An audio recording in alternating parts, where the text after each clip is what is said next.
Hanover Square Press and HarlequinAudio present The World Is Yours, The Story of Scarface, by Glenn Kenny, read by Stephen Graybill. In Memoriam, Alan T. Kenny, 1937 to 2021. Joseph Fela, 1959 to 2022, and Mary Alice Evans, 1942 to 2023. But we must go on doing what we like doing best, as if it were the illusions of humanism which are real, and the realities of nihilism that prove a nightmare. Cyril Connolly, Enemies of Promise. Prologue. Whiskey and Coke. Every amendment to the U.S. Constitution tells a story. The 18th Amendment is a killer. The first section of that amendment, which was passed in 1919, a mere 3 months after the armistice of World War I, reads, "After 1 year from the ratification of this article, the manufacture, sale, or transportation of intoxicating liquors within, the importation thereof into, or the exportation thereof from the United States, and all territory subject to the jurisdiction thereof, for beverage purposes, is hereby prohibited." If you're wondering why so many U.S. soldiers suffering from PTSD chose to stay in France in the immediate aftermath of the Great War, it's not entirely frivolous to point out that in France they could drink legally. For good fictional references, see not only Ernest Hemingway's 1926 novel The Sun Also Rises, but the 1931 film melodrama The Last Flight, in which Richard Barthelmess, David Manners, and future real-life alcoholic Elliot Nugent portray dead-drunk, demobbed pilots doing their Lost Generation thing all over Paris. The so-called temperance movement that triumphed with Prohibition dates back all the way to the 1830s.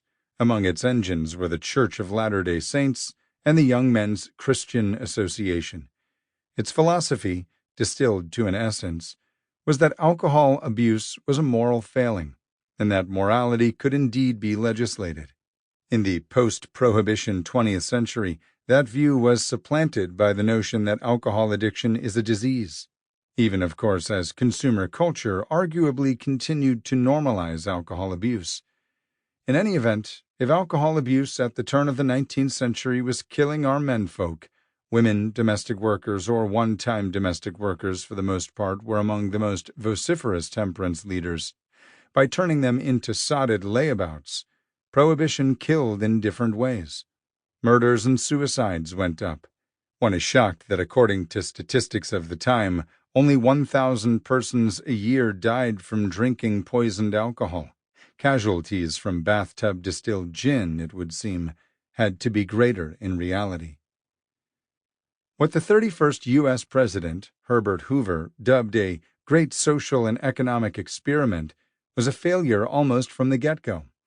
Protean journalist H.L. Mencken observed in 1925, 5 years of Prohibition have had at least this one benign effect. They have completely disposed of all the favorite arguments of the prohibitionists. None of the great boons and usufructs that were to follow the passage of the 18th Amendment has come to pass. There is not less drunkenness in the Republic, but more. There is not less crime, but more. There is not less insanity, but more. The cost of government is not smaller, but vastly greater. Respect for law has not increased, but diminished. The oil millionaire John D. Rockefeller expressed a not dissimilar disillusionment. When Prohibition was introduced, I hoped that it would be widely supported by public opinion, and the day would soon come when the evil effects of alcohol would be recognized. I have slowly and reluctantly come to believe that this has not been the result. Instead, drinking has generally increased.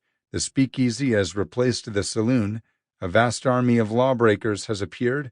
Many of our best citizens have openly ignored Prohibition. Respect for the law has been greatly lessened, and crime has increased to a level never seen before. It can be argued that Prohibition invented the American gangster movie. Sample complete. Ready to continue?